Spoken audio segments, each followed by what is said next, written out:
Hello அஸ்ஸலாமு அலைக்கும். Welcome to my channel தமிழில் உலகம். இன்றைக்கி நம்ம என்ன பார்க்க போகிறோன்னா, எங்கள் வீட்டு குட்டி பாப்பாவுக்கு பர்த்டே. அதனால் ஒரு பிரியாணி செஞ்சு சாப்பிட்டோம். ஒரு சின்ன கேக் வெட்டி பிரியாணி செஞ்சு சாப்பிட்டோம். அதை பற்றி இன்றைய வீடியோவில் பார்க்கலாம். மதுரை வைகை டைமு அடுத்த வீடியோவை போடுறோம். அது சின்ன காரணத்தினால போட முடியல. வாங்க வீடியோக்குள்ளே போவோம்.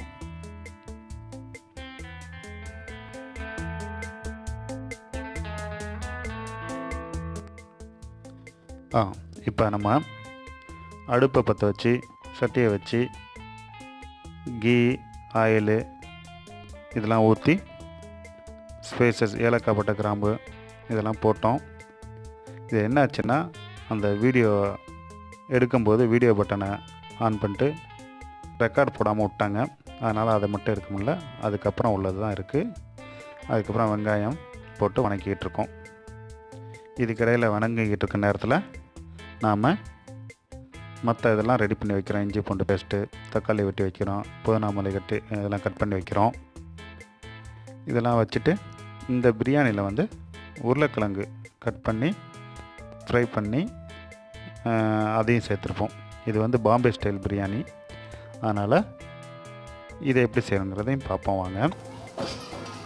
இப்போ வெங்காயம் நல்லா வணங்கிடுச்சு, பொன்னிறமாக ஆயிடுச்சு. இந்த மாதிரி நல்லா பொன்னிறமாக ஆனவுன்னா கொஞ்சோண்டு வெங்காயத்தை அதுலேருந்து அப்படியே எடுத்து வச்சுக்கணும். எடுத்து வச்சிட்டோம். இப்போ நம்ம ரெட் சில்லியை போடுறோம். மிளகாத்தூளை போட்டு கொஞ்சம் வணங்கினோன்னா அடுத்து ஜிஞ்சர் கார்லிக் பேஸ்ட்டு,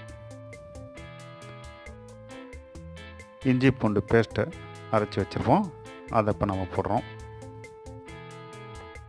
இது இஞ்சி பூண்டும் கொஞ்சம் கலந்தது. அதுக்கப்புறம் பூண்டு தனியாக இருக்கும், அதையும் போடுவோம். இதெல்லாம் போட்டு கொஞ்சம் நல்லா வணங்கணும். இஞ்சி பூண்டை போட்டு வணக்கிட்டோம்னா அந்த பச்சை வாடெல்லாம் போயிடும். அதுக்கப்புறம் அடுத்தடுத்து செஞ்சோம்னா நல்லாயிருக்கும். இப்போ இந்த பூண்டையும் போட்டு கொஞ்சம் நல்லா வணக்கி எடுத்துக்கிறோம்.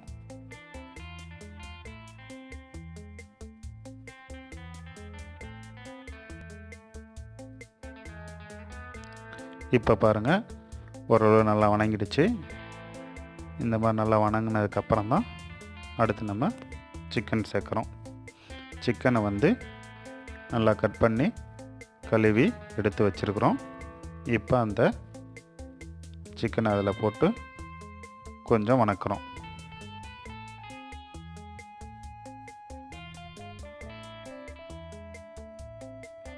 எல்லா சிக்கனையும் போட்டு கொஞ்சம் நேரம் சிக்கனை வணக்கிட்டுருக்கோம்.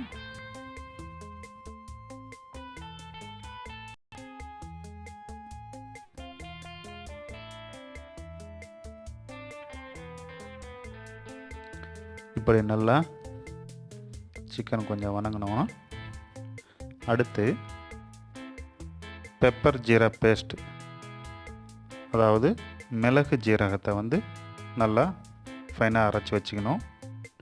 அதை அப்புறம் கலந்துக்கிறோம். அதில் இதை நல்லா கலந்து இது கொஞ்சம் வணங்கணும்.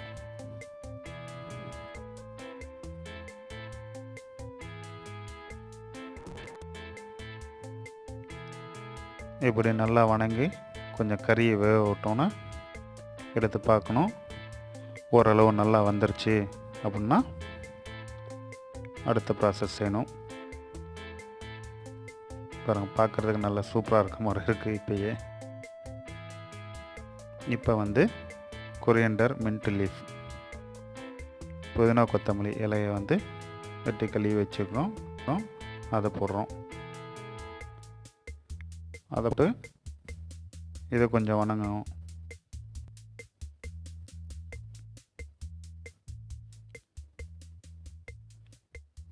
இதுக்கடையில் தக்காளி வெட்டி வச்சுருந்ததை எடுத்துக்கிட்டோம். இப்போ தக்காளியை சேர்க்குறோம். தக்காளியை போட்டு நல்லா வணக்கணும். தக்காளியை போட்ட உடனே கிண்டி விட்டு நீங்கள் உப்பு உடனே போட்டுக்கிட்டிங்கன்னா தக்காளி நல்லா கரைஞ்சி கொடுக்கும். நல்லா பேஸ்ட் ஆகிடும். அதை வணங்கிக்கிட்டு இருக்க வரைக்கும் நாம் உருளைக்கிழங்கை வந்து கட் பண்ணி அதை வந்து எண்ணெயில் கொஞ்சம் லைட்டாக ஃப்ரை பண்ணிடுறோம். அதில் கீயும் கொஞ்சம் ஆட் பண்ணிக்கிட்டோம். இதுலேயும் வந்து கொஞ்சம் கீ ஆட் பண்ணுறோம். அப்போ கொஞ்சம் நல்லா டேஸ்ட்டாக இருக்கும். இந்த உருளைக்கிழங்கு வணங்கினதை கொஞ்சம் நேரம் ஒரு 10 நிமிஷம் அப்படி லைட்டாக எண்ணெயில் வணக்கிட்டோன்னா அதை எடுத்து இந்த இதில் சேர்த்தணும். இதில் சேர்த்து வச்சிட்டோம்னா கொஞ்சம் நேரம் வேக விடணும். இது வந்து பாம்பே ஸ்டைல் பிரியாணி. உருளைக்கிழங்கு பிரியாணியில் போடுவாங்க. இதுக்கிடையில் நம்ம தண்ணி அரிசி எவ்வளோ போடுறோமோ அதுக்கு தகுந்த மாதிரி தண்ணியை வந்து அளந்து எடுத்து வச்சு அது தண்ணியை கொதிக்க வச்சுக்கிறோம்.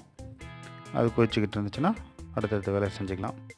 இப்போ லெமன் ஜூஸ் கரைச்சி வச்சுருந்ததை ஊற்றிக்கிறோம். லெமன் ஜூஸை வந்து பிழிஞ்சு வச்சுருந்து அதை ஊற்றிட்டோம். அதை கொஞ்சம் கிண்டி விட்டு வேகணும். இப்போ உப்பு, புளிப்பு, காரம் இதெல்லாம் கறியில் ஏறிக்கும். கறியில் வேக ஏறிடுச்சுன்னா அதுக்கப்புறம் என்ன செய்கிறோன்னா, இந்த தண்ணியை கொதிக்க வச்ச தண்ணியை ஊற்றுறதுக்கு முன்னாடி அதில் உள்ள கறி, உருளைக்கிழங்கு இதெல்லாம் எடுத்துடுறோம். அதை வடித்து எடுத்து வச்சிட்டோம்னா அதுக்கப்புறம் தண்ணியை ஊற்றி அரிசியை போட்டு வேக விட்டோம்னா இந்த கறியில் உள்ள பிடிச்ச மசாலா, உப்பு, காரம், புளிப்பெல்லாம் அப்படியே இருக்கும். ஓரளவு நாம் வந்து அரிசி போட்டு ஓரளவு நல்லா வெந்ததுக்கப்புறம் கடைசியாக இந்த கறியை எடுத்து ஆட் பண்ணிக்கலாம். இப்போ தண்ணி பாயில் ஆகிடுச்சு, நல்லா கொதி வந்துடுச்சு. அதை எடுத்து இப்போ நம்ம வந்து ஊற்றிட்டோம். இப்போ இந்த தண்ணிக்கு உப்பு கரெக்டாக இருக்கான்னு சொல்லிட்டு பார்த்துக்கணும். அதனால் கொஞ்சம் உப்பு, புளிப்பெல்லாம் பார்த்து சரி பண்ணிவிட்டு தண்ணி கொதிக்கும். தண்ணி கொதித்ததுக்கப்புறம் அடுத்து நம்ம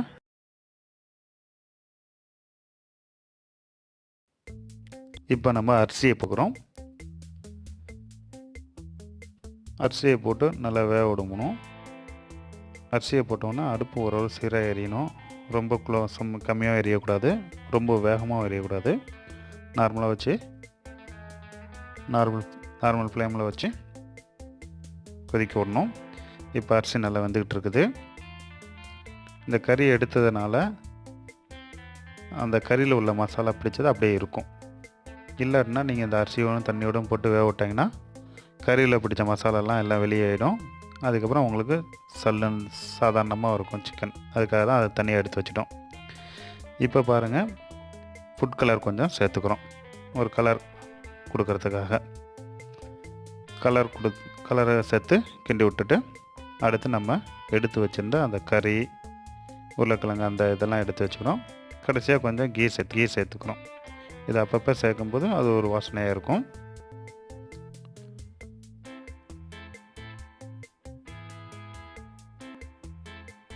இப்போ பாருங்கள், எடுத்து வச்சிருந்த கறியை கொட்டி ஒரு கிண்டு விட்டு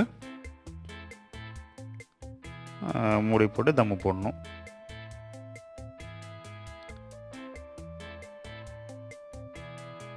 கறி கொட்டியாச்சு. அப்படியே லைட்டாக கிண்டி விட்டு உள்ளெல்லாம் கறி போகிற மாதிரி எல்லா இடத்துலையும் போகிற மாதிரி ஓரளவு அமுக்கி நல்லா கிண்டி வச்சு வரணும். இது மாதிரி செய்கிறனால இந்த அளவு தண்ணி இருக்கும்போது தான் இந்த மாதிரி கறி கொட்டணும். நீங்கள் நிறையா தண்ணி இருக்கும்போது போட்டிங்கனாலும் உங்களுக்கு வந்து திரும்பவும் அந்த மசாலாலாம் அப்படியே தண்ணியில் கரைஞ்சி ரைஸில் இழுத்து அப்படியே ஒரு இதாகிடும். இந்த கடைசி நேரத்தில் போட்டு அப்படியே கிண்டிட்டு நாம் இப்போ தம்மு போட்டுடணும். தம்மு போடுறதுக்கு முன்னாடி இந்த எடுத்து வச்சுருந்த வெங்காயத்தை கொஞ்சம் தூவி விட்டுட்டோம். ஃப்ரைடு ஆனியன் அது ஒரு டேஸ்ட்டாக இருக்கும். இப்போ நாம் தம்மு போடுறோம். தம்முக்கு இது மாதிரி ஏதாவது தோசை கல்லை வச்சு போட்டிங்கன்னா நல்லாயிருக்கும், இல்லாட்டி அடி பிடிச்சிரும். இப்போ நாம் ஆனியன் ரைத்தா செய்கிறதுக்கு தேவையான இதெல்லாம் வெங்காயம், மின்ட்டு இதெல்லாம் வெட்டி வச்சுக்கிறோம். பொமக்ரண்ட் அதையும் வந்து மாதுளப்பழம் உரித்து வச்சுக்கிட்டோம். சால்ட்டு கொஞ்சம் போட்டுக்கிறோம். அடுத்து தயிர் கொஞ்சம் போட்டு கிண்டி பிசைஞ்சு வச்சிடணும்.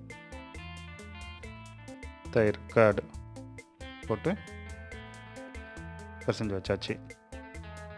ரைத்தா ரெடி ஆகிடுச்சு. இப்போ தம்மை உடைக்கிறோம். தம் ஒரு அரை மணி நேரம் வச்சுருந்து எடுத்திங்கன்னா உங்களுக்கு தண்ணியெல்லாம் சுண்டி கரெக்டாக இருக்கும்.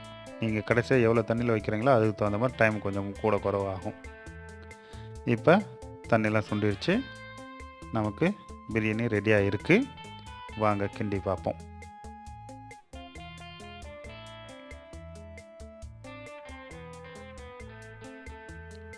பார்க்கும்போது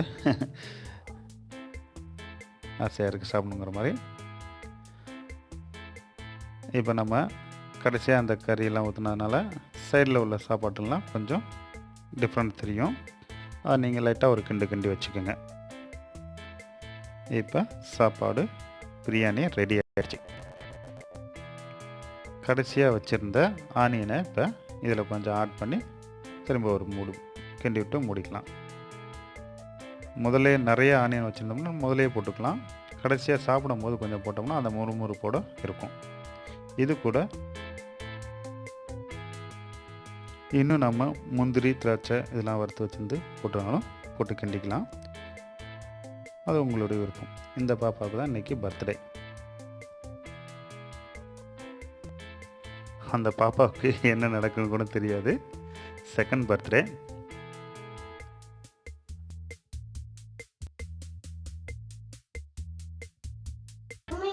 அப்படியே இன்னும் அந்த 3 பசங்க பிள்ளைங்களுக்கும் 3 தாங்க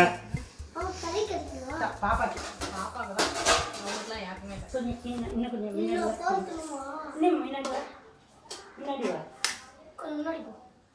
எல்லாத்துக்கும் பிளேட்டில் எடுத்து போட்டு கொடுத்து சாப்பிட வச்சோம்.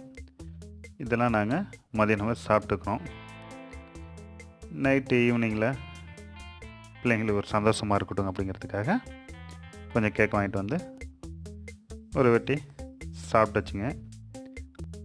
சாப்பாடெலாம் போட்டு கொடுத்தா அந்த பாப்பா சாப்பாடு சாப்பிடல, சும்மா அந்த ரைத்தாவில் உள்ள தயிர் தான் எடுத்து அப்படியே சாப்பிட்டுட்டு இருந்துச்சு.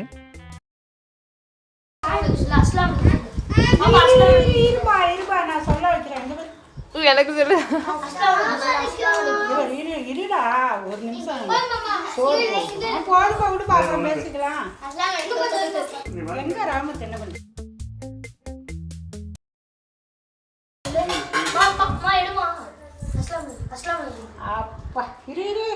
பாப்பா முடியெல்லாம் பரபரன்னு போதும் அப்புறம் பேசிக்கலாம். பா சோறு மட்டும் போட அப்புறம் போட்டுக்கலாம். ஒரு சொல்லு சோறு நாடு தள்ளு.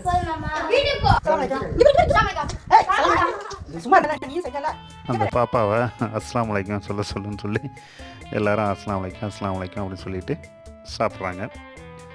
எல்லாம் ஜாலியாக சாப்பிட்டாங்க. அந்த குட்டி பாப்பா சும்மா தயிர் கீரை தொட்டு சாப்பிட்டுட்டு அந்த பொமக்ராண்டை கூட ஒதுக்கி வச்சுக்கிட்டு இருந்துச்சு.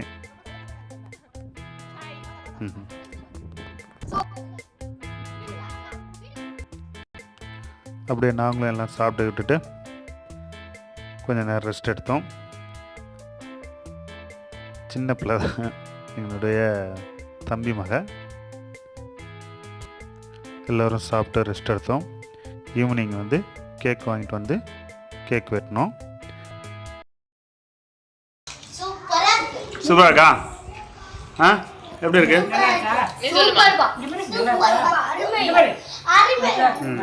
நல்லா இருக்கு சொல்லு. நல்லா இருக்கு. நல்லா இருக்கு. இப்போ நம்ம கேக் வெட்டுறதை பார்ப்போம். ரொம்ப சந்தோஷத்தில் இருக்குது. பொதுவாக கேக் வெட்டுறதெல்லாம் இஸ்லாத்தில் கூடாதுன்னு சொல்லுவாங்க.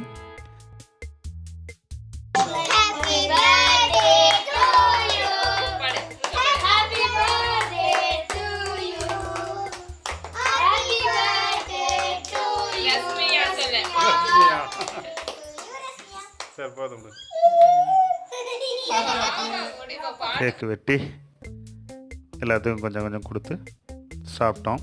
அந்த பாப்பாவை கொஞ்சம் ஊட்டி விட்டோம்.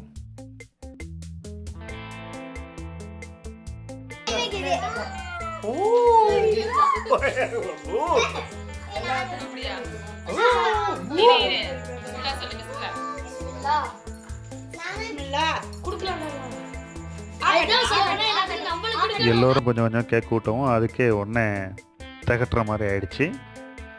எல்லாம் அந்த க்ரீமாக ஊட்டவும் அது வேணாங்கிற மாதிரி சொல்லிடுச்சு. ஹாய் வியூவர்ஸ், இந்த வீடியோவை புதுசாக பார்க்குறவங்க இந்த சேனலுக்கு புதுசாக வந்திருக்கவங்க சப்ஸ்கிரைப் பண்ணிக்கோங்க. மறக்காமல் சப்ஸ்கிரைப் பண்ணி பெல் ஐக்கானை கிளிக் பண்ணிக்கோங்க. நீங்கள் கொடுக்கும் உற்சாகம்தான் எங்களுக்கு மேலும் அடுத்தடுத்த வீடியோ போட சொல்லி தூண்டுதலாக இருக்கும். உங்களுடைய மோட்டிவேஷன் எங்களுக்கு ரொம்ப முக்கியம். அது இல்லாமல் லைக் பண்ணுங்கள், ஷேர் பண்ணுங்கள், கமெண்ட் பண்ணுங்கள். பாப்பாவுக்கு கேக்கெல்லாம் ஊட்டி முடிச்சுட்டு ஆளாளுக்கு நாங்கள் கொஞ்சம் கேக்கெல்லாம் எடுத்து சாப்பிட்டோம். சாப்பிட்டு முடித்தோன்னே கொஞ்சம் நேரத்தில் அதுவே அழுவ ஆரம்பிச்சிருச்சு, பாட்டு போட சொல்லி. இப்போ பாட்டு போட்டோன்னே ஆடும் அதுவே. இந்த பாப்பா ஆடுறத பார்த்து எங்களுக்கே ஆச்சரியமாக இருந்துச்சு. ஏதோ என்ன நினச்சின்னு தெரியல, அதுவே குச்சி ஆடுது. பாட்டை நீ போட்டோம் அவனு கற்றுக்கிட்டு திரும்பி போட சொல்லி கேட்ட இப்படியே ஆடிக்கிட்டே இருக்கும். அப்புறம் கூட இருந்த பையனுங்களும் எல்லாம் அவங்களும் சேர்ந்து ஒரு ஆட்டம் ஜாலியாக இந்த சின்ன பிள்ளை கூட சேர்ந்து விளாண்டுக்கிட்டு ஆடிக்கிட்டு இருந்தாங்க.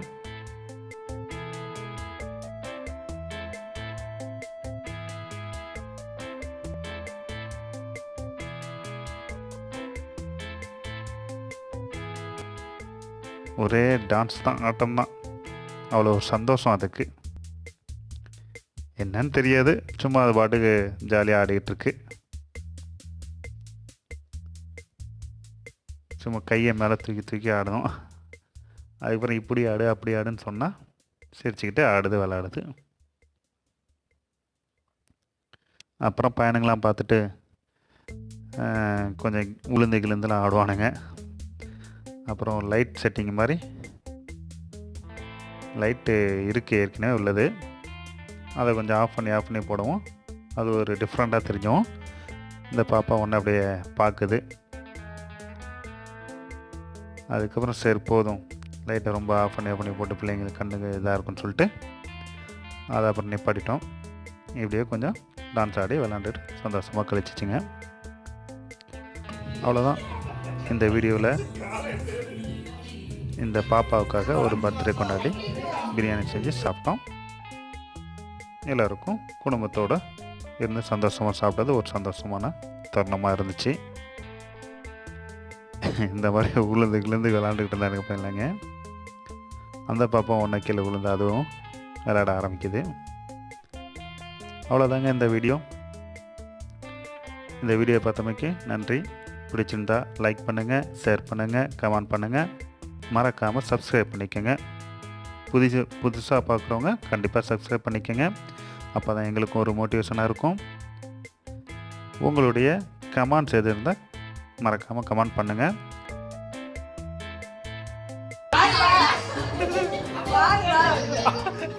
சந்தோஷத்தில் அவங்க அப்பாவும் கூப்பிட்டு ஆட சொல்லுது.